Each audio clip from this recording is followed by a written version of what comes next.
The doctor hesitated before saying his name, like the word itself might kill Patricia Dunn. "Larry Pope," she said. "He's the only match." Patricia laughed. Actually laughed, because the man who could save her dying daughter was the same man who didn't know that daughter existed. The same man Patricia swore she'd never need again. But her baby had hours, not days. And pride doesn't keep 8-year-olds alive.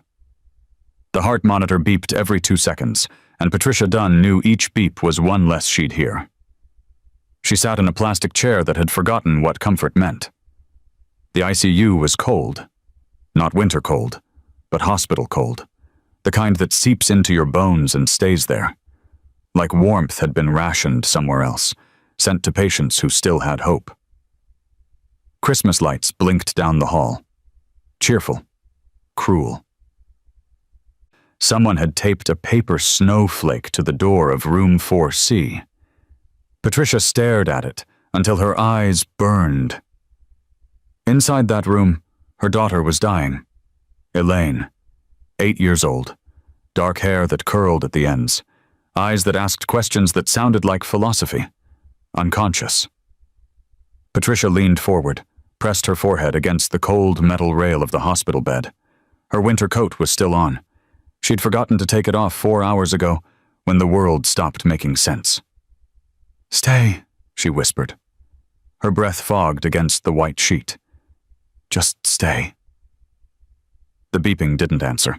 She'd already made the phone calls that didn't help, already dialed her sister Ruth, whose voice cracked when she said she was booking the next flight out, already told Margie from work, who sobbed harder than Patricia did, already stood in front of doctors who explained things slowly, like grief needed subtitles, acute liver failure, genetic, aggressive, words that sounded sterile until they attached themselves to your child. Without a transplant, the doctor had said, then stopped. Because some sentences don't need endings. Patricia stared at Elaine's hand. So small. Taped. Bruised from IVs. The kind of hand that should be holding crayons, not fighting to stay alive. The smell of antiseptic mixed with pine from the hallway garland. Somewhere, a family was celebrating.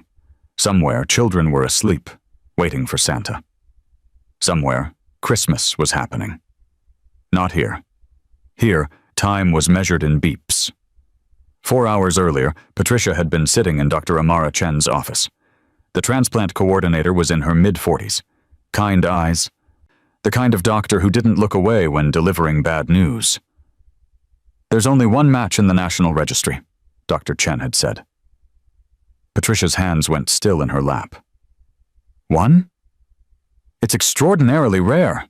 1 in 100,000 for this kind of tissue compatibility." Hope felt like swallowing glass. "When can we contact them?" Dr. Chen hesitated. Just a second. But Patricia saw it. The pause before detonation. "The match is someone you know." Patricia's stomach dropped. "His name is Larry Pope." The world tilted.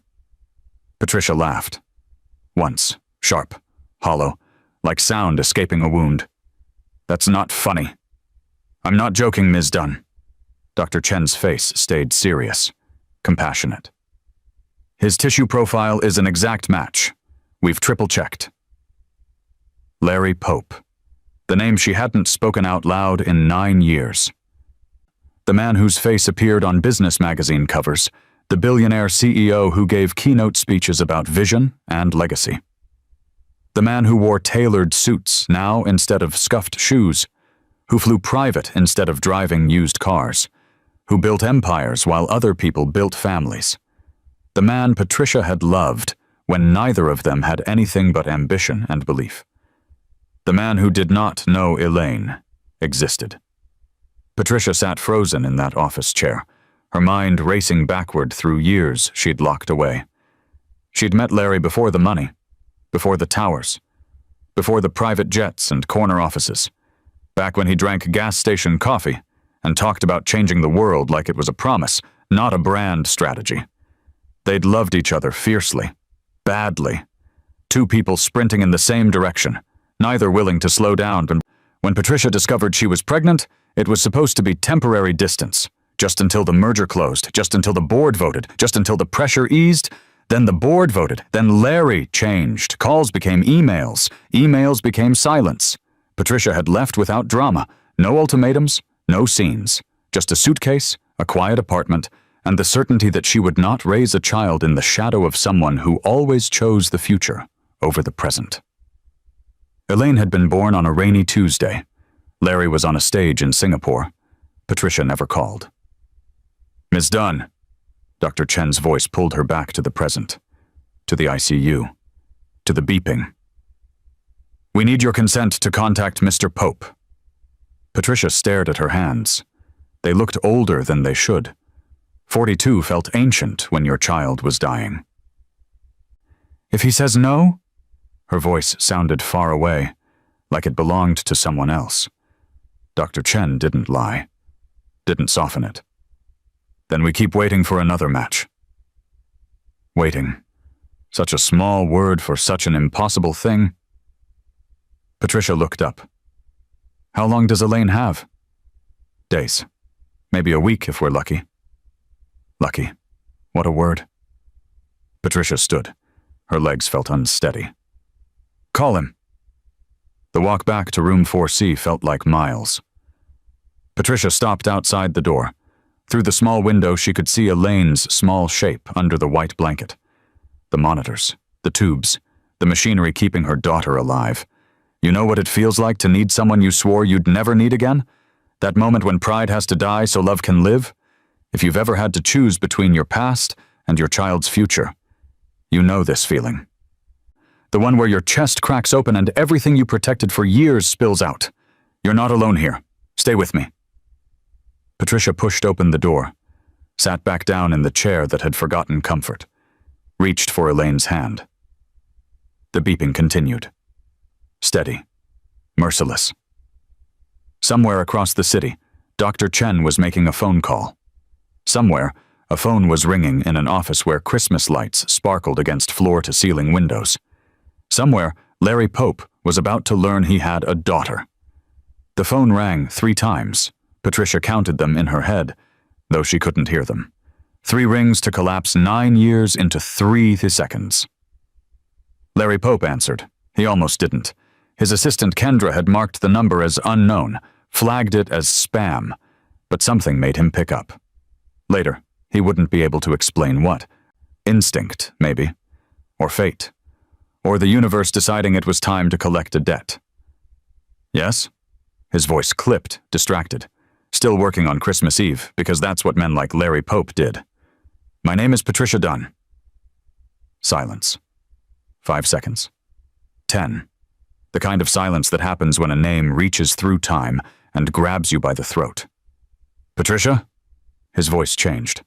Careful now, like he was testing the weight of a word. "Patricia Dunn?" "I'm at St. Agnes Hospital," she said. Her voice steady, calm, the way you talk when you've run out of other options. "In the ICU, with our daughter." The words landed like dropped glass. Somewhere in that corner office, Larry Pope went completely still. He couldn't finish, couldn't push the word past his teeth. "Her name is Elaine," Patricia said. "She's 8 years old. She has your eyes, your chin, that same little crease between her eyebrows when she's thinking." The beeping continued. "She's dying, Larry. Acute liver failure. And you're the only match." More silence. Then, barely audible. "I'm coming." The line went dead. Patricia set down her phone, looked at Elaine, at the paper snowflake on the door, at the Christmas lights blinking their relentless cheer down the hall. She didn't cry. Not yet, because crying meant accepting that this was real, that the man she'd walked away from 9 years ago was about to walk back into her life, that her daughter's survival was tied to someone who'd chosen everything else over them. But here's what Patricia understood in that moment, sitting in that cold plastic chair. Love isn't fair. It doesn't care about pride or history or who hurt who. It just asks one question. What are you willing to sacrifice? Patricia looked at her daughter. Everything. The answer was everything. 3 hours later, the ICU doors opened. Larry Pope walked in. He still wore his tailored coat. Charcoal gray, probably worth more than Patricia's monthly rent. But his hair was disheveled, his eyes bloodshot, his hands shaking. He looked like a man who'd just discovered he'd been living the wrong life. He stopped in the doorway of room 4C. Patricia watched him see Elaine for the first time. Watched his knees buckle. Watched him catch himself on the doorframe. Because Elaine didn't look like the photos in his wallet. He didn't have any. She looked like him. Undeniably. Impossible to explain away. Same dark eyes, same chin, same faint crease between the brows. Larry's mouth opened. No sound came out. Patricia didn't say "I told you so," didn't say "you should have known," didn't say any of the things she'd imagined saying for 9 years. She just looked at him and said 2 words. "She's dying." And that's where everything changed. Because what happened next, what Larry Pope did in the hours that followed, would test everything he thought he knew about himself. The phone rang 3 times before Larry Pope answered. And in those 3 rings, 9 years collapsed into 3 seconds. But what neither of them knew yet was that saving Elaine's life was the easy part. Learning to be a family? That would take everything they had. Larry Pope answered the phone himself. He almost didn't. And that almost would have killed a child he didn't know existed. His office sat 43 floors above the city. Floor-to-ceiling windows framed the skyline like a painting he'd commissioned, but never looked at. Christmas lights twinkled below, families heading home, children clutching packages, couples walking arm in arm through snow that hadn't started falling yet, but would. Larry saw none of it. He was still working. 8:23 on Christmas Eve, and he was still at his desk. Because that's what men like Larry Pope did. They built empires while other people built memories. The phone on his desk buzzed. Unknown number. His assistant Kendra had flagged it. Probably spam, probably nothing. Larry's finger hovered over the decline button, but something stopped him. Later, he wouldn't be able to explain it. Instinct, maybe, or the universe deciding it was time to collect a debt. His hand trembled slightly as he answered. He noticed the area code first. Local. St. Agnes Hospital. His throat tightened. Yes? My name is Patricia Dunn. The world stopped. Not slowed. Stopped. Like someone had pressed pause on his entire existence. 5 seconds of silence. 10. Larry's mouth went dry. The coffee cup in his other hand suddenly felt too heavy. He set it down carefully, like any sudden movement might shatter something fragile. Patricia? His voice came out different. Careful. Testing the weight of a name he hadn't spoken in nearly a decade. Patricia Dunn. I'm at St. Agnes, she said. Her voice was calm. Too calm. The kind of calm that happens when you've run out of other options. In the ICU, with our daughter. The words landed like dropped glass. Our daughter. The city lights blurred. Larry stood without meaning to. His chair rolled backward and hit the credenza. Our what? Her name is Elaine. Patricia's voice didn't waver. She's 8 years old. She has your eyes, Larry. Your chin. That same little crease between her eyebrows when she's thinking. 8 years old. The math computed instantly in Larry's mind. 9 years since Patricia had walked away. 9 years since he'd last seen her face, heard her voice, felt her presence in a room. 9 years since he'd chosen a merger over a marriage that never happened. His legs wouldn't hold him. He sank back into his chair. She's dying, Patricia continued. Matter of fact, like she was reading a grocery list instead of destroying his world. Acute liver failure, genetic, aggressive, and according to the transplant coordinator, you're the only match in the entire national registry. Larry's mind raced backward, through years, through decisions, through the moments that led to this phone call. He'd met Patricia 10 years ago at a pitch competition in a hotel conference room that smelled like burnt coffee and desperation. She'd been standing near the beverage table, juggling a folder, her phone, and a too full cup of coffee. When she'd turned, the coffee had gone everywhere, splashing across his prototype, his shirt, his carefully rehearsed confidence. She'd been mortified. He'd been charmed. "Let me buy you another coffee," he'd said. "Let me buy you a new shirt," she'd countered. He'd hired her 2 weeks later. Not because of the coffee. Because she was brilliant. Because she saw possibilities where others saw problems.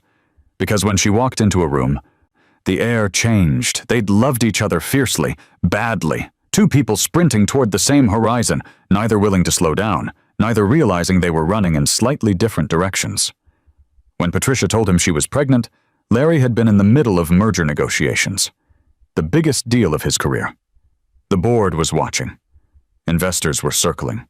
Everything he'd worked for was finally within reach. "We'll figure it out," he'd told her. "Just give me a few weeks. Just until the board votes. Just until the pressure eases." But the board voted. And then there was another deal. Another meeting. Another reason to say later. Calls became emails. Emails became texts. Texts became silence. Patricia had left on a Thursday. Larry found out on a Friday when he came home to an empty apartment. No note in the kitchen. No drama, no ultimatums, just absence where presence used to be. He'd told himself she'd come back, that she just needed space, that once the IPO closed, once the stock stabilized, once things calmed down, she'd understand. Elaine was born on a rainy Tuesday in April. Larry was on a stage in Singapore, giving a keynote about vision and legacy to 3,000 people who'd paid $500 a ticket to hear him speak. Patricia never called. And Larry, God help him, had been relieved. How many of you made a choice like that? Walked away from someone not because the love died, but because you loved someone else more? That's the part they don't tell you about motherhood. Sometimes protection looks like silence. Sometimes the bravest thing you can do is leave. If that landed somewhere deep, I see you. You're not alone in understanding this. Larry? Patricia's voice pulled him back to the present, to the phone pressed against his ear, to the reality that he had a daughter, a dying daughter. How old? His voice cracked. I just told you. 8. Why? He couldn't finish the sentence. Why didn't you tell me? Why now? Why did you take her from me? But he knew the answers. All of them. Why are you calling now? He asked instead. Because she's dying. Patricia's composure cracked, just slightly, just enough for him to hear the fear underneath. Because you're the only match. Because I don't have a choice. In the background, Larry heard another voice. Female. Professional. Mr. Pope, this is Dr. Amara Chen. We need to begin compatibility confirmation tonight. Every hour matters. Every hour matters. 8 years of hours he'd missed. 8 years of birthdays and first days of school and bedtime stories and scraped knees and questions about why the sky was blue. 8 years of a life that existed without him because he'd been too busy building a legacy to notice he'd already created one. I'm coming. The words came out before his brain caught up. Don't do anything. I'm coming. He hung up. Stood there in his corner office with his floor-to-ceiling windows and his city view legacy and his empty, perfect life. The coffee in his cup had gone cold. His hands wouldn't stop shaking. His legs finally remembered how to move. He grabbed his coat. Didn't tell Kendra. Didn't lock his computer. Didn't turn off the lights. Just walked out of the office like a man fleeing a building that was already burning down. The elevator ride down 43 floors took forever. The drive to St. Agnes took 3 hours that felt like 3 years. Larry arrived still wearing his tailored coat. Charcoal gray, custom made, worth more than most people's monthly rent. His hair was disheveled, his eyes bloodshot, his tie hanging loose around his neck like he'd forgotten how to be the person he'd spent 9 years becoming. He walked through the ICU doors like a man who'd just discovered he'd been living the wrong life. When he reached room 4C, he stopped in the doorway, and what he saw broke something in him that money couldn't fix. Larry Pope had built a fortune by never hesitating. But when he saw Elaine's face for the first time, he couldn't move. He stood in the doorway of room 4C at exactly 11:52 on Christmas Eve. His security badge hung crooked on his coat pocket. His hands wouldn't stop shaking. The fluorescent lights overhead buzzed, a sound he'd never noticed before but would never forget. Elaine looked nothing like the photos in his wallet. He didn't have any photos. She looked like him. Same dark eyes, same strong chin, same faint crease between her eyebrows, even now while she slept. While machines breathed for her, while time ran out in 2-second intervals marked by relentless beeping. She was impossibly small in that hospital bed. Tubes and wires connected her to machines that displayed numbers Larry didn't understand, but knew were bad. Her dark hair fanned across the pillow. One small hand lay outside the blanket, taped and bruised from IVs. His daughter. The word felt foreign in his mind. Heavy. Real. Larry's knees buckled. He caught himself on the doorframe, his expensive Italian shoes sliding slightly on the polished floor. His vision blurred at the edges. His chest felt like someone had reached inside and was squeezing his heart with a fist. Patricia watched him from her chair beside the bed. Her face showed no anger, no satisfaction at his pain. Just exhaustion. And fact. "She's dying," she said. And in that moment, Larry Pope, who'd negotiated with presidents, who'd closed billion-dollar deals, who'd given speeches to thousands without notes, had no words. The door opened behind him. Dr. Amara Chen entered, her footsteps quiet but purposeful.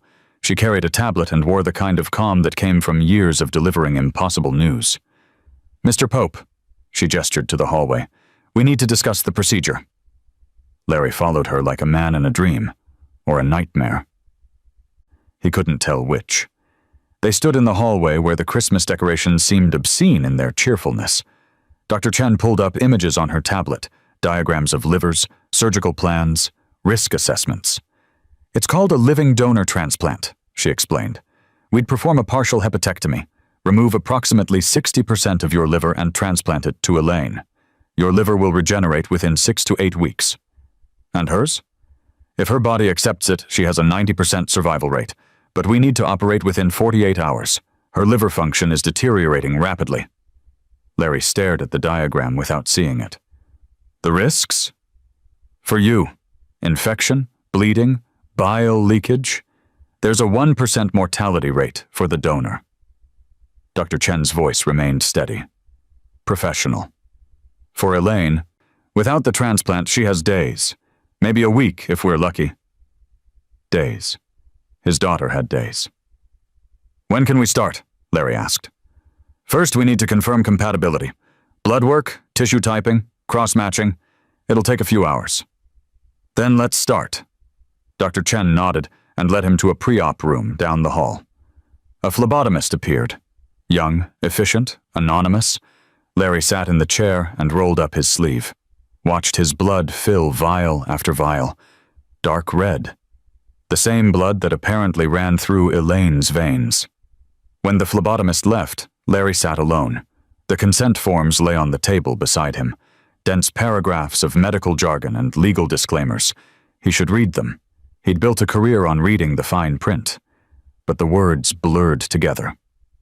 The door opened. A nurse entered.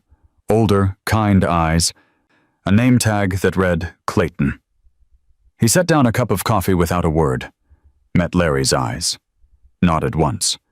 Then left. Some things didn't need saying. Larry's mind drifted backward again. To 9 years ago. To the conversation that ended everything. Patricia had been 7 months pregnant.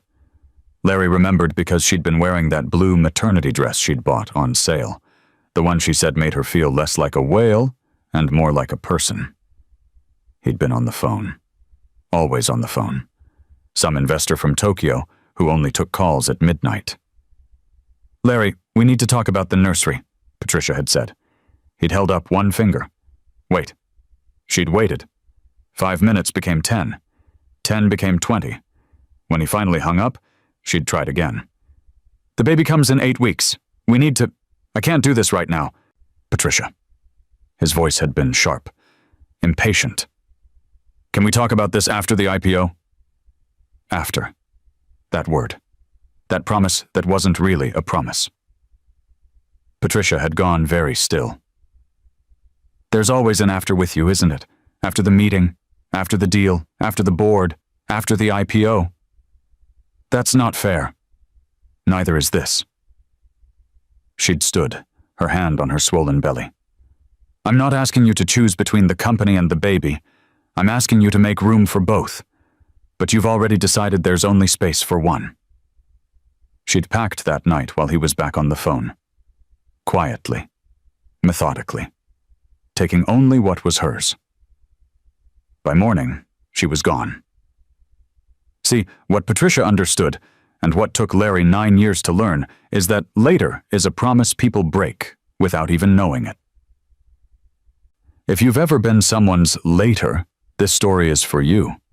And if you've ever been the person who said later, this might hurt. But sometimes we need stories that hurt before they heal. The door opened again. Dr. Chen. Her expression was carefully neutral. The results are back, she said. Larry stood so fast the chair scraped backward. You're a perfect match.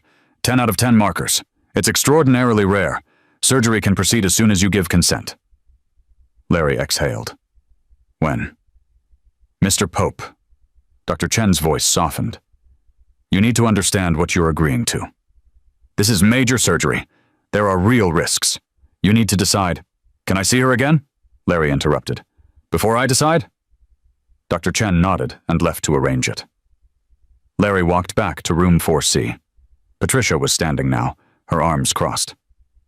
She looked at him with something between hope and fury. The nurse said you wanted to see her again. Her voice was tight. Before you decide. I just need... You're deciding? Patricia's eyes flashed. She took a step toward him. My daughter is dying, and you're deciding? Patricia, you don't get to decide, Larry. The words came out like bullets, 9 years of silence erupting in the space between them. You lost that right when you chose a boardroom over a heartbeat, when you picked investors over your own child, when you said later so many times that later never came. Larry took it. All of it. Every word deserved. Every accusation true. When she finally stopped, breathing hard, he spoke quietly. You're right. I don't get to decide. But I'm asking anyway. Let me see her. Then I'll sign. Patricia stared at him for a long moment, then stepped aside. Larry approached the bed. This time his knees held.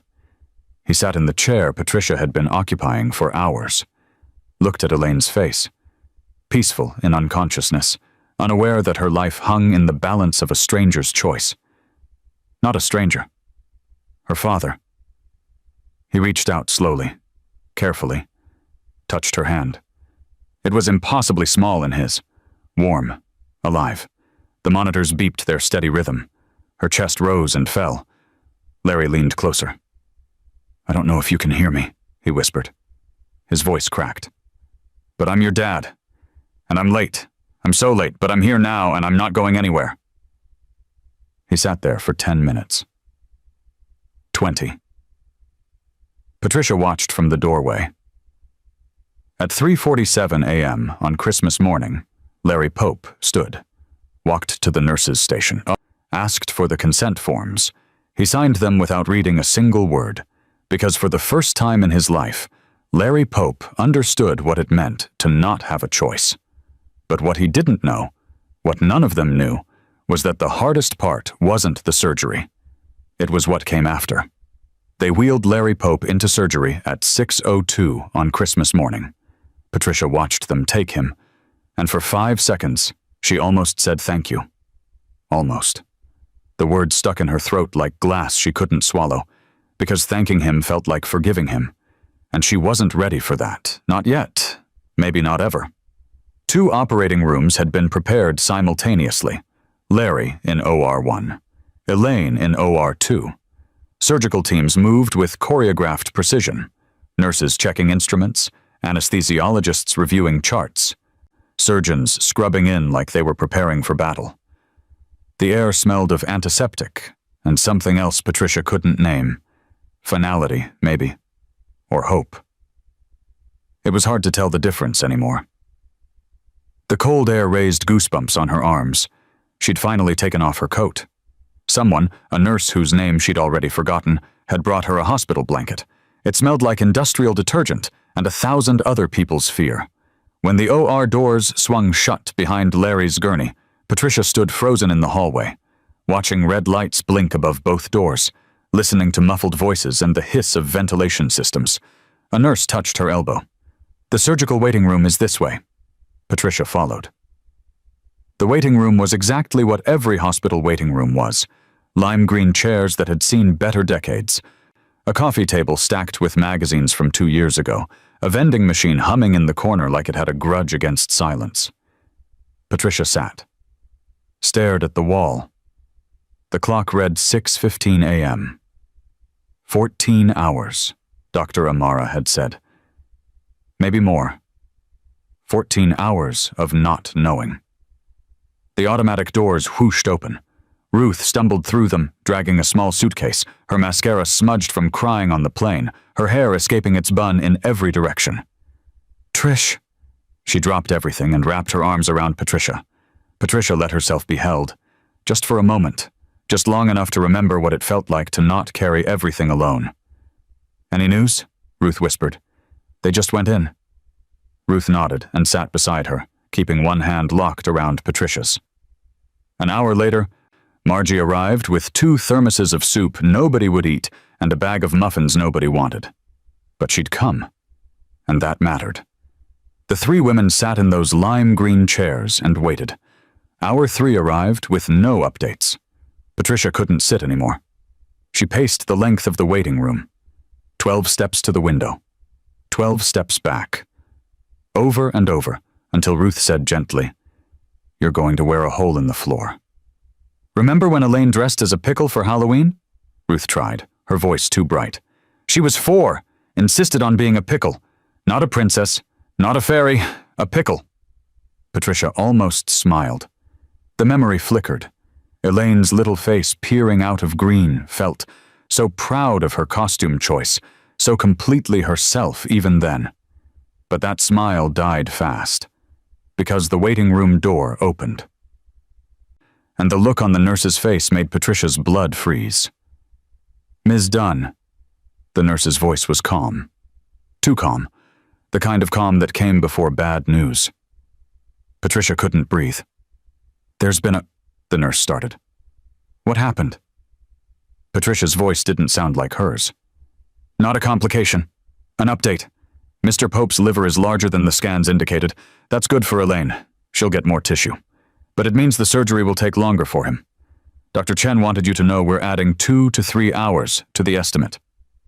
Patricia exhaled, nodded. Her legs felt like water. "Everything is proceeding normally," the nurse added. "Both patients are stable." When she left, Patricia sank back into the chair. Ruth squeezed her hand. Neither spoke. Hour 7 found Patricia in the hospital chapel. She didn't believe in God.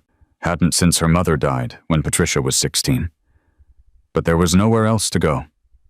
The waiting room felt too small, the hallways too loud, her own mind too crowded. The chapel was empty, wooden pews that had absorbed decades of desperate prayers, dusty hymn books in the racks, candles flickering on a small altar, a stained glass window showing some St. Patricia didn't recognize. She sat in the back row. What do you say to a God you stopped believing in? Do you apologize for the years of silence? Negotiate like you're closing a deal? Beg? Patricia did all 3. "I don't know if you're listening," she whispered to the empty room. "I don't know if you're even there. But if you are, please, not her. Take me if you want someone. But not her. She's 8. She's never hurt anyone. She draws pictures of nurses and asks questions about stars and still believes people are good. Please." The candles flickered. Nothing answered. You know what waiting does? It strips everything down to the truth. No distractions, no busy. Just you and the thing you're most afraid of. Every single person watching this has waited for news they were terrified to hear. That's why we're here together. That's why this community matters. If you've found something real here, don't just watch. Subscribe. Because the women in this space? We hold each other up when the waiting gets too heavy. Patricia returned to the waiting room. Ruth was there, holding 2 cups of terrible coffee. "I thought you might need this," Ruth said. They sat in silence for a while. Then Ruth spoke quietly. "I envied you." Patricia looked at her. "What?" "When you left Larry. When you walked away. I envied you." Ruth stared at her coffee cup. "I stayed in my marriage 15 years too long because I was afraid to be alone. You were braver than me." Patricia reached for her sister's hand. "You're not alone now?" Ruth's eyes filled. "Neither are you." Small moment, huge weight.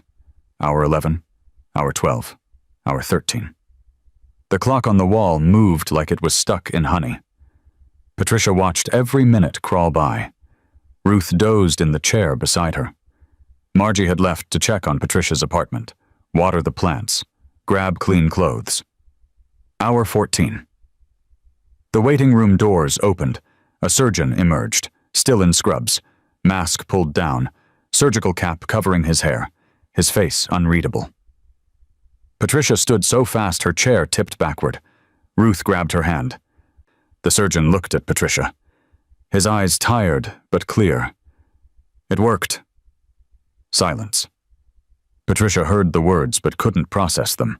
They hung in the air like something she needed to catch but didn't know how. "Both surgeries successful," the surgeon continued. "Mr. Pope's liver was an excellent specimen. We were able to transplant a generous portion to Elaine. Her body accepted it immediately. No complications during the procedure." Patricia's knees gave out. She slid down the wall and sobbed. Ruth caught her, held her, let her break. "They're both in recovery," the surgeon said gently. "We'll monitor closely over the next 24 hours, but all indicators are positive." Patricia couldn't speak, could only nod, could only cry. An hour later, Dr. Amara found Patricia in the hallway outside recovery.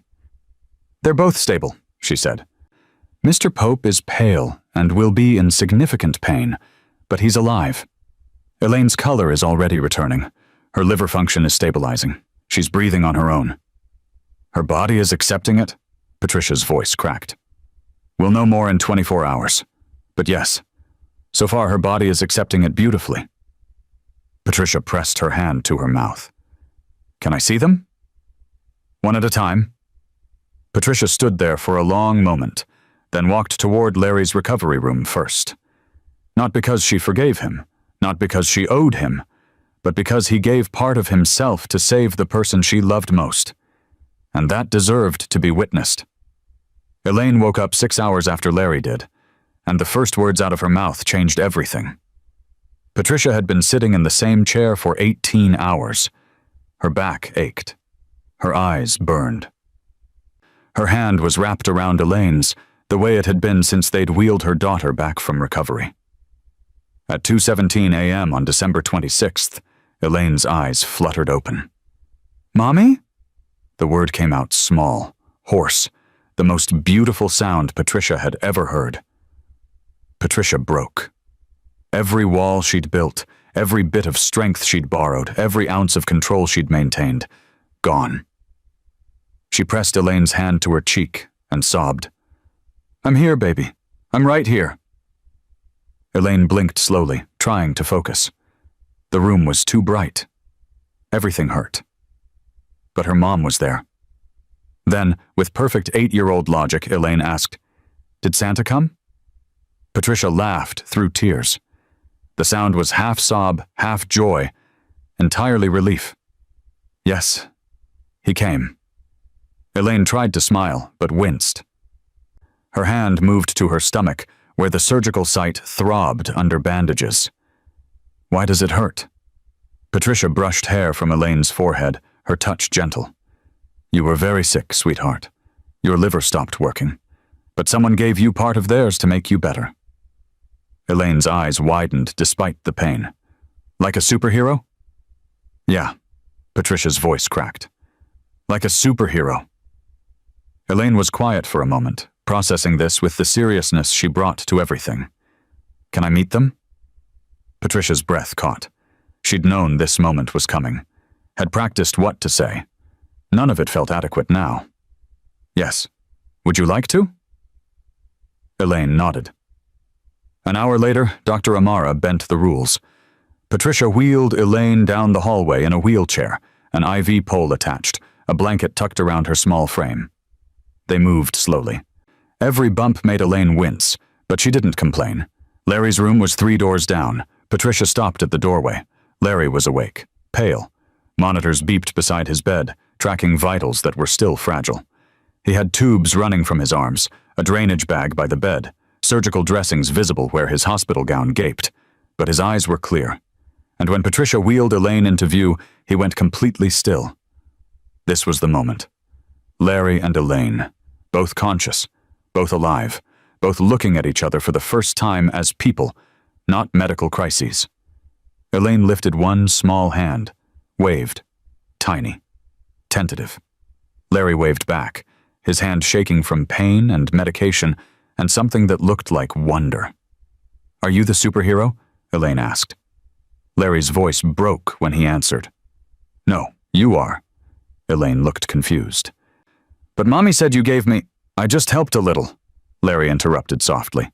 But you're the one who has to be brave now. You're the one doing the hard part. Elaine considered this. Then, what's your name? Larry. Not Dad. Not yet. Just Larry. Thank you, Larry, Elaine said with the politeness Patricia had taught her. For helping.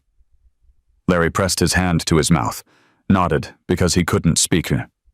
Recovery Week 1 was measured in small victories. Day 1, Larry managed 10 steps with a walker before the pain became too much. Elaine ate 3 spoonfuls of orange jello, her favorite, before exhaustion won. Day 2, Elaine asked for her sketchbook, drew a picture of the nurses. Larry spent an hour in physical therapy learning to move without tearing his stitches. Day 3, they both had blood drawn. Both grimaced. Both survived. Patricia watched it all, torn between gratitude that they were alive and grief over what this all meant. Larry wasn't a stranger anymore. He was part of their story now, literally part of Elaine's body. You can't erase someone who's written into your daughter's DNA. Day 4, Patricia visited Larry's room during Elaine's afternoon nap. He was sitting up, finally, the color slowly returning to his face. Why didn't you tell me? His voice was quiet, not accusing, just asking. Patricia didn't flinch. Because you weren't there to tell. I would have come back. For how long? Patricia crossed her arms. A week? A month? Until the next board meeting? Until Singapore called again? Silence. Then Patricia unleashed 9 years. All the birthdays he'd missed. The first steps she'd videoed alone. The first words, Mama and Bird and more.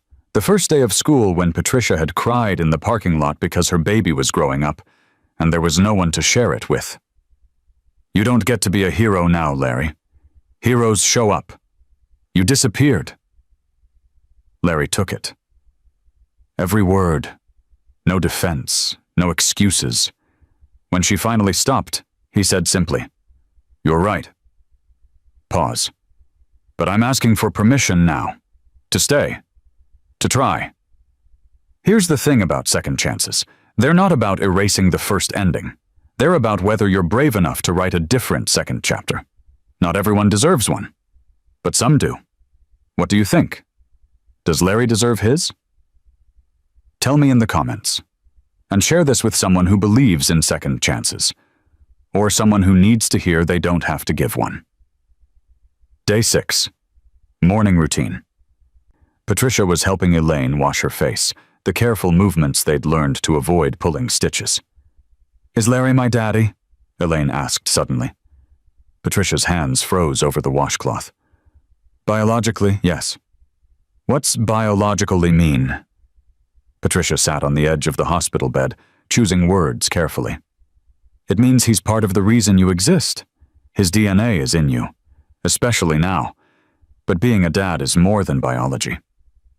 What else is it? Showing up? Being there? Reading stories and fixing breakfast and helping with homework. Dad is something you earn. Elaine was quiet, thinking this through with that old soul seriousness. Is he going to be more? Patricia answered honestly. I don't know yet, baby. Day 8, late evening. Patricia had left Elaine's room to grab coffee from the vending machine down the hall.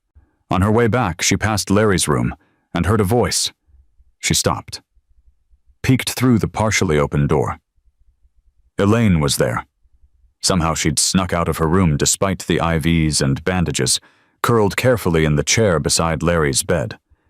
Larry was holding a book Patricia recognized immediately, Where the Wild Things Are. He was reading, doing voices, making the monsters sound ridiculous, making Elaine giggle, that beautiful sound Patricia hadn't heard in weeks. And Max said, "Let the wild rumpus start." Larry's monster voice was terrible. Perfect. Elaine laughed, then clutched her stomach. Ow, don't make me laugh. Sorry. But Larry was smiling. Patricia stood in the doorway, unseen. Something in her chest cracked open. Not forgiveness. Not yet. But something softer than the anger she'd carried for 9 years. What Patricia didn't know was that Elaine had already decided. Kids don't measure love in years or apologies. They measure it in showing up. And Larry? He was learning to show up. Larry Pope knew how to run a company. He had no idea how to braid hair. 22 days post-surgery. Discharge day. The hospital that had become their temporary world was releasing them back to reality. Both cleared medically. Both healing. Both fundamentally changed. Larry was going back to his penthouse, 43 floors of glass and steel and carefully curated emptiness. Elaine was going home to Patricia's modest 2-bedroom apartment where the walls held memories and the refrigerator displayed crayon drawings held up by magnets. They stood at the hospital entrance. Winter air bit at their faces. Patricia adjusted Elaine's coat, careful around the healing incision, while Larry waited awkwardly with his discharge papers. Elaine looked up at Larry. Then, without warning, she moved forward and wrapped her arms around his waist. The first physical affection she'd initiated. Larry froze. Then his hands came down gently on her shoulders. His eyes went wet. "Bye, Larry," Elaine said into his coat. "Bye, Elaine." His voice barely held. Patricia watched this, felt something shift in her chest that she wasn't ready to name. "You can visit," she heard herself say. "If you want." Larry's eyes found hers. "I want." 3 days later, Larry stood outside Patricia's apartment holding flowers and feeling ridiculous. The flowers were for Patricia, not roses, nothing presumptuous, just yellow tulips, because he'd once remembered her saying she liked them. The art supplies under his other arm were for Elaine, expensive markers and sketch paper his assistant had helped him pick out. Patricia opened the door, looked at the flowers, at him. Something in her expression softened slightly.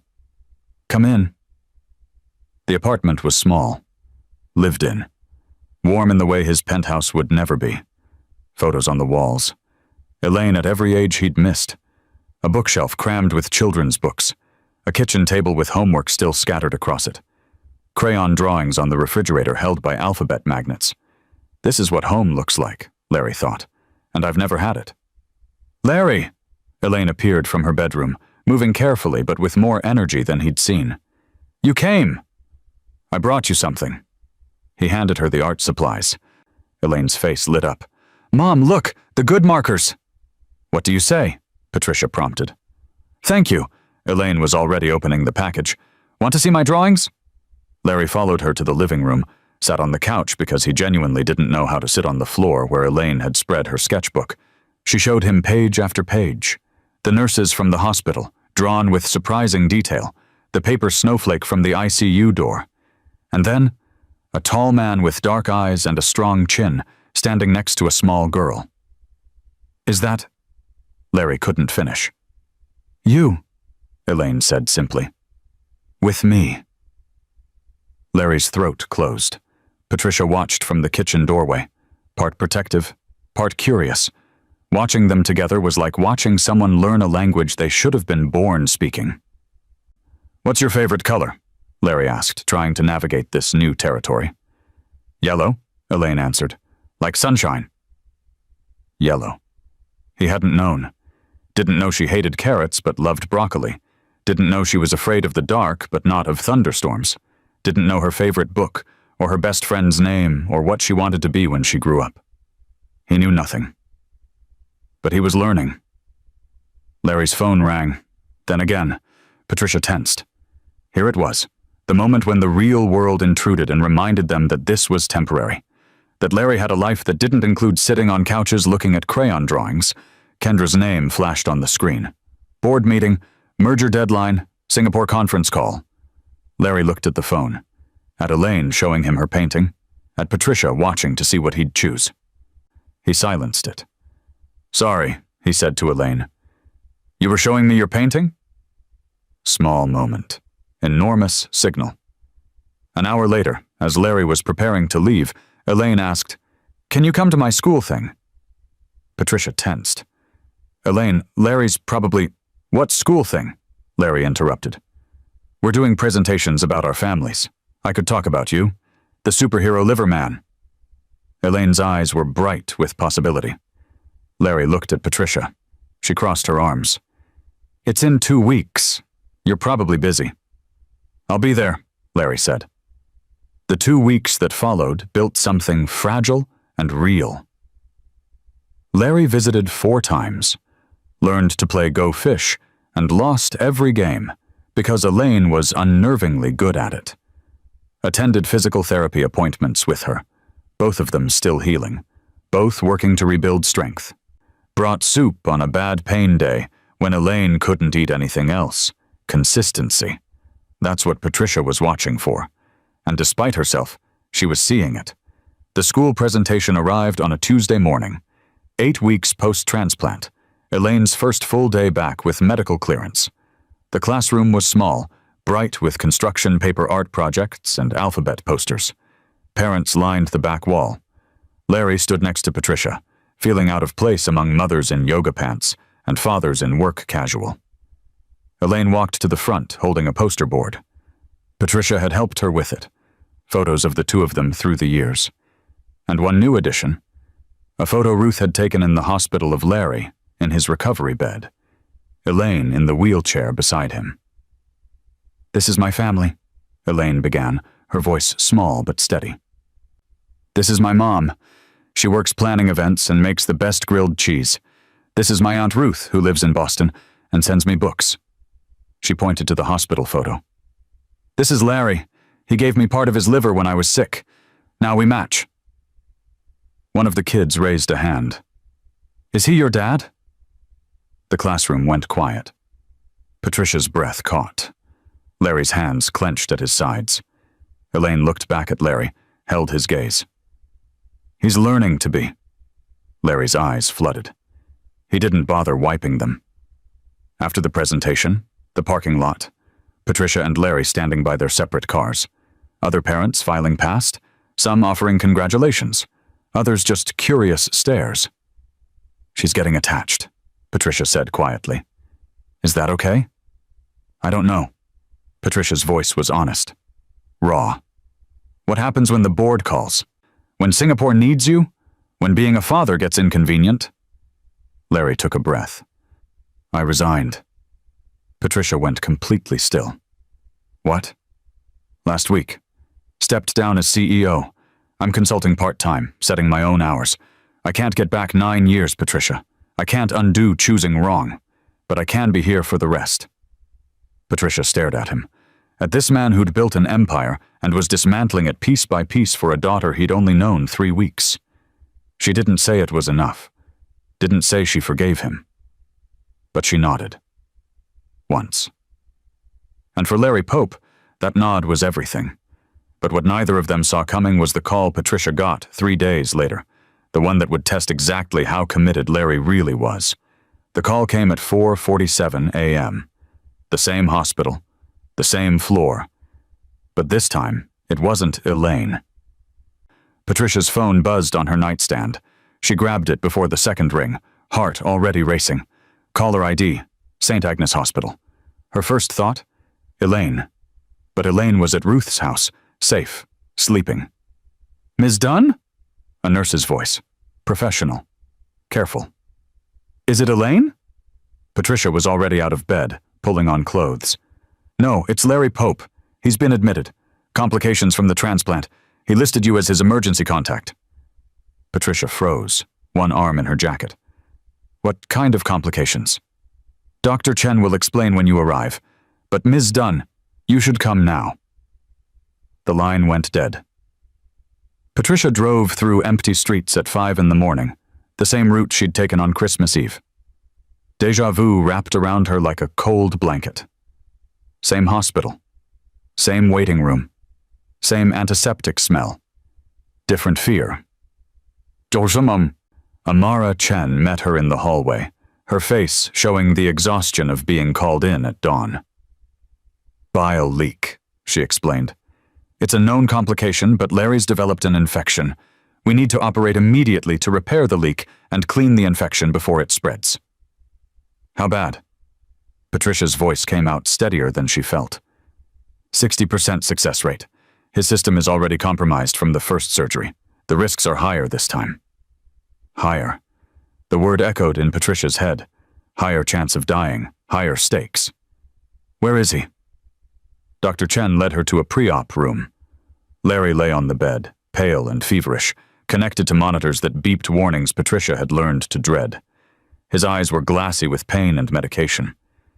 Didn't think you'd come, he said weakly. Patricia pulled a chair to his bedside. You're my daughter's father. Where else would I be? That's not why I listed you. Patricia went still. Larry's eyes found hers. I listed you because you're the person I want to see if I don't wake up. The machines beeped. Fluorescent lights hummed. The world narrowed to this room, this moment, this man who kept choosing her even when she hadn't chosen him back yet. Patricia sat. Larry kept talking, his words loose with morphine but devastatingly honest. I was terrified of you, he confessed. Of us. Of failing you. So I failed you on purpose. Controlled the ending before you could leave me anyway. Patricia's throat tightened. But Elaine? Larry's voice cracked. She gave me a reason to be brave. And you were always the bravest person I knew. I just couldn't match it. Until now. Dr. Chen appeared in the doorway. Mr. Pope, we need to move. Patricia stood, but Larry's hand caught hers. Patricia, you don't get to die, she interrupted, her voice fierce. Not after making her love you. Not after making me... She couldn't finish. The words stuck. Larry's hand squeezed hers weakly. After making you what? Patricia leaned down. Her whisper meant only for him. Hope. They wheeled him away at 5:45 a.m. Patricia called Ruth from the waiting room. Don't tell Elaine yet. Just keep her busy. I'll call when I know something. 6 hours stretched ahead. Patricia knew this room now. The lime green chairs, the vending machine, the magazines no one read. She'd lived a lifetime in this room already. She didn't go to the chapel this time. Somehow, talking to God felt less urgent than talking to herself. Working through the math of what she felt. What she'd been feeling but refusing to name. Nurse Clayton appeared at hour 3, set down coffee without a word, nodded once, left. Some things didn't need saying. Patricia's mind drifted to 9 years ago, to the note she'd left on the kitchen counter. She could still remember writing it, her hand shaking, her belly heavy with Elaine.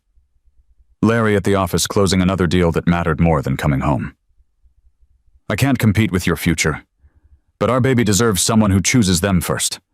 Don't look for us. She'd folded it once, left it by the coffee maker where he'd find it eventually. Then she'd sat in her car for an hour before she could drive away, crying until her eyes burned, until her chest ached, until she'd emptied out enough grief to make room for resolve. She'd chosen Elaine over him, and she'd been right to. But now, hour 5 of surgery, sitting in this waiting room again, Patricia realized something with crushing clarity. If Larry died, she wouldn't just lose Elaine's father. She'd lose something for herself. The possibility of second chapters, of people changing, of love that survived its own ending and came back different. Better. She didn't want him gone. Not for Elaine. For her. The realization sat heavy in her chest. Terrifying. True. At hour 6, the doors opened. Dr. Amara emerged, still in scrubs, surgical cap pushed back. Her face was tired, but relieved. Patricia stood on legs that barely held her. He made it. Dr. Chen's voice was steady. It was close. The infection was more extensive than the scans showed, but we repaired the leak, cleaned everything out. He's stable. Patricia exhaled 9 years of held breath. Can I see him? Give them 20 minutes to get him settled in recovery. Patricia nodded, sat back down. Her hands were shaking. This time she wasn't going to his room out of duty, not because he'd saved Elaine, not because she owed him. She was going because when Dr. Chen said he made it, Patricia's first thought had been, thank God. I'm not ready to lose him yet. 23 minutes later, Patricia pushed open the door to Larry's recovery room. He was pale, stitched again. New bandages over old scars, but breathing, alive. His eyes were closed. The monitors beeped steadily, the sound that measured life continuing. Patricia stood there, watching him. This man who'd left her, who'd come back, who'd given part of himself to save their daughter, who'd resigned from an empire to sit on floors and play Go Fish and show up consistently. Even when it was hard, something inside her made a decision her brain hadn't caught up to yet. But first, there was someone else who needed to see him, someone who'd been practicing a very important word. Patricia pulled out her phone and texted Ruth. Bring Elaine. He's okay. She needs to see him. Ruth replied immediately. She's been asking about him all morning. We'll be there in 30. Patricia looked back at Larry, touched his hand gently, careful of the IV. You're going to get to hear it, she whispered. What she's been wanting to call you. And for the first time in 9 years, Patricia smiled, thinking about the future, instead of mourning the past. Elaine walked into Larry's hospital room holding her mother's hand. And when she spoke, she used a word she'd been saving. 3 days post-surgery, Larry's second recovery was slower, harder. His body fighting to heal what had already been compromised. Patricia hadn't left the hospital except to shower at Ruth's apartment and change clothes. She'd become a fixture in the hallways, the woman who measured time in monitor beeps and doctor rounds. Ruth brought Elaine at 2 p.m. when visiting hours technically started, though the nurses had stopped enforcing rules for this family weeks ago. Elaine stood in the hallway, nervous. She held something behind her back, clutched tight in both hands. Her eyes were wide, serious with that old soul weight she carried. Ready?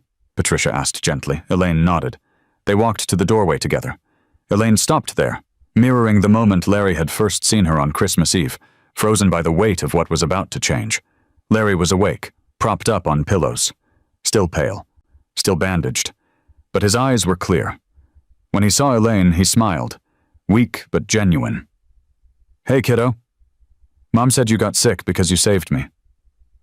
Elaine's voice was small, careful. I'd do it again, Larry said without hesitation. That's what dads do, right? The words hung in the air. Patricia's breath caught.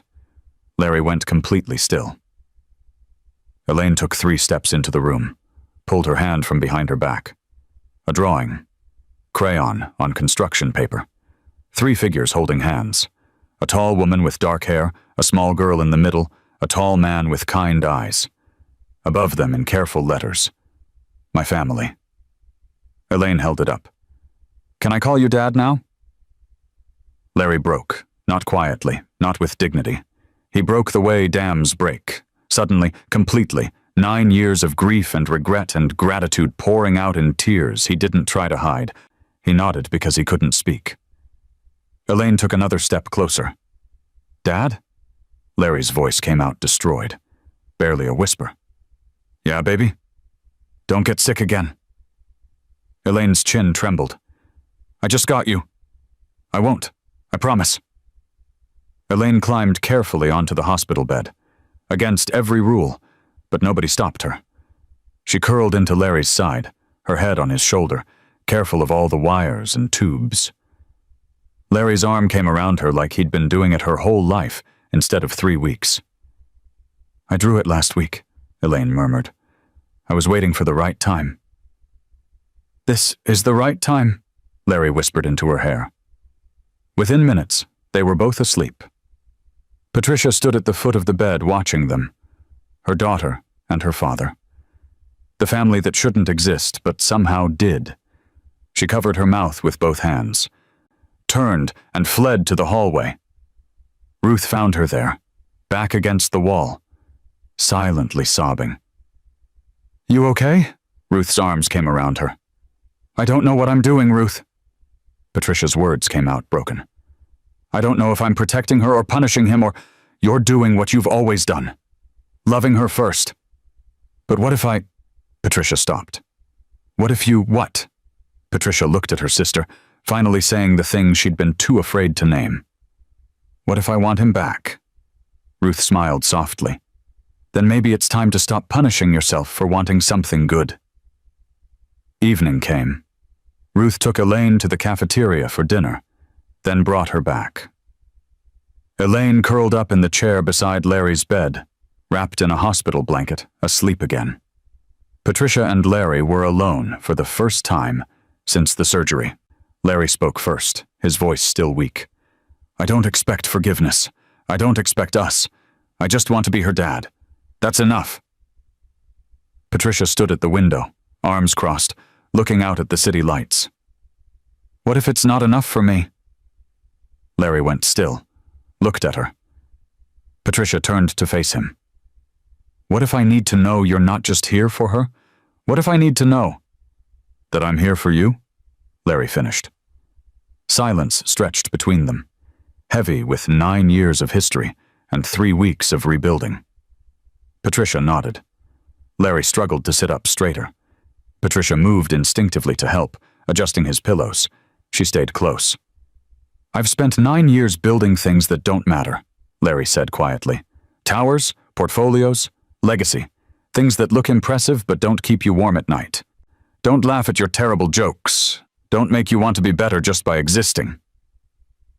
He looked at Elaine, sleeping in the chair, then back at Patricia. But the only thing I ever built that matters is sleeping in that chair. And the only person who ever made me want to be better is standing in front of me. Patricia's eyes filled. I'm not here because of guilt. I'm here because I finally figured out what home means. What does it mean? Patricia whispered. You. It's always been you. Patricia closed the distance, leaned down, kissed him. Gentle, tentative, real. 9 years collapsed into one moment. Larry's hand came up to her hair, holding her there. The kiss deepened, then softened. When Patricia pulled back, tears streaked both their faces. I'm terrified, she admitted. Me too. If you leave again, I won't. Larry's voice was fierce despite its weakness. I swear on her life I won't. I'm done running, Patricia. I'm done choosing wrong. Patricia believed him. She could see it in his eyes. The man he'd become was different from the one who'd let her walk away. I love you, Larry said. I never stopped. I just forgot how to show it. But I'm remembering. Every day with her. With you, I'm remembering. I love you too, Patricia said, and saying it felt like breathing after holding her breath for 9 years. They sat like that, foreheads touching, hands intertwined, until a small voice broke the moment. Are you guys going to get married? Elaine was awake, watching them with sleepy eyes and a knowing smile. Both adults laughed, surprised, caught, relieved. Slow down, baby, Patricia said. But you love him, right? Elaine pushed. Patricia looked at Larry, her hand still in his. Yeah, I do. And he loves you? Larry looked at Patricia like she was the only thing in the room worth seeing. More than anything. Elaine nodded, satisfied. Then it settled. In a hospital room that smelled like antiseptic and second chances, a family that shouldn't have existed became the realest thing any of them had ever known. But the story wasn't over. Because happy endings aren't moments. They're choices you keep making. The Christmas tree lights blinked in Patricia's living room. No hospital this time. No monitors. Just wrapping paper, laughter, and the sound of home. 1 year later. The tree was real this time. Larry's tradition. A 7-foot Douglas fir that dropped needles everywhere and filled the apartment with the smell of winter forests. Elaine had insisted on decorating every inch, resulting in a bottom-heavy masterpiece where all the ornaments a child could reach clustered together in chaotic joy. Christmas morning arrived with kitchen smells. Cinnamon rolls Patricia had actually managed not to burn, coffee brewing in the machine Larry had bought them, and the distinct scent of burnt toast from Larry's attempt to help. "I'm trying," he called from the kitchen. "Dad, the toaster has settings," Elaine shouted back, running between her room and the living room in pajamas covered with planets and stars. No beeping. Just living. Elaine dropped to her knees by the tree, attacking presents with the efficiency of someone who'd been planning this moment since Thanksgiving. Art supplies. More fancy markers she didn't need but absolutely wanted. Books about space and astronauts. And a telescope, wrapped terribly in paper that didn't quite cover the box. She looked at Larry accusingly. "Dad, you wrapped this wrong." "I'm still learning," Larry admitted, sitting on the floor beside her. "You have lots of time," Elaine said simply, already tearing into the next package. Larry looked at Patricia over Elaine's head. Everything lived in that look. Gratitude, love, the quiet miracle of ordinary mornings. The previous week, Dr. Amara's office. 1 year post-transplant exams. The scans Patricia had been dreading. The blood work that would tell them if their miracle was holding. Dr. Amara had smiled before speaking. Always a good sign. Both healthy. Liver function completely normal. No signs of rejection. No complications. Patricia's hand had found Larry's. Squeezed. "Your medical miracles," Dr. Amara had said. "Both of you." Elaine had looked up from the tablet she'd been playing on. "We match." Dr. Amara's smile had softened. "Yes, you do." Back to Christmas morning. Wrapping paper covered the floor like colorful snow. Larry attempted to make a trash bag out of newspaper while Elaine explained the constellations she'd see with her new telescope. "Orion's belt is the easiest," she lectured. 3 stars in a row. "Dad, did you know stars are actually suns?" "I did not know that," Larry lied, because watching her explain was better than knowing. The year had been built on moments like this. Larry teaching Elaine to ride a bike, running behind her with one hand on the seat until the moment he let go, and she flew. Patricia and Larry's first real date. Not a hospital, not physical therapy, but an actual restaurant where they talked for 3 hours and remembered why they'd fallen in love the first time. Family dinners where Larry's cooking attempts ranged from surprisingly edible to let's order pizza. School plays where Larry sat front row every single time, applauding loudest when Elaine played tree number 3. Scars healing, both the surgical ones that faded to silver lines and the emotional ones that softened with time and consistency. After the present frenzy ended, Elaine suddenly got serious. "I have a present for you guys." She handed them an envelope, carefully sealed with stickers. Patricia opened it. Inside was a drawing. Elaine's best work yet. Patricia in a white dress. Larry in a suit. Elaine between them in a yellow dress, throwing flowers. A church in the background. Hearts everywhere. At the top, our wedding. "I've been planning," Elaine announced proudly. Larry laughed. Patricia's eyes filled with tears and amusement in equal measure.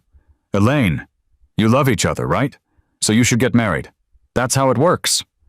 Later, after Elaine crashed from sugar and excitement, napping on her bed surrounded by new books, Patricia and Larry sat on the couch. The apartment was quiet, except for the soft hum of Christmas music and distant neighborhood sounds. "She's not subtle," Larry said. "She's 8, Patricia countered. "She's not wrong." Patricia looked at him.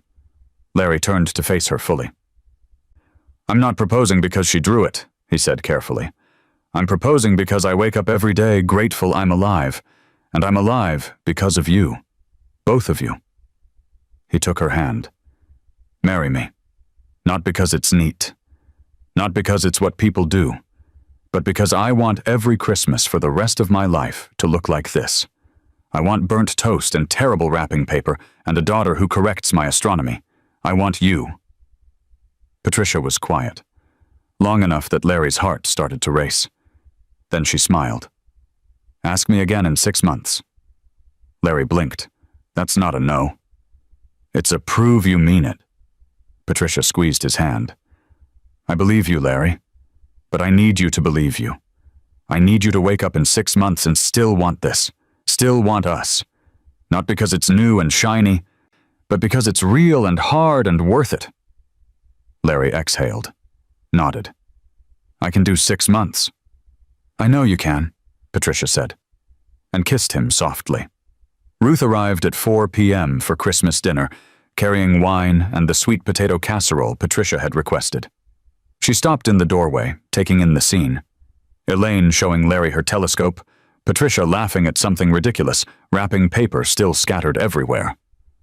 Later, in the kitchen while they prepared dinner, Ruth said quietly, You did it. You let yourself hope. Terrifying, isn't it? Patricia admitted. Best kind of terrifying, Ruth replied. Evening came with full stomachs and tired contentment. The Christmas lights cast soft colors across the living room. Patricia dimmed the lamps. They settled on the couch, Elaine between Patricia and Larry, to watch an old holiday movie Elaine had seen 5 times, but insisted they watch again.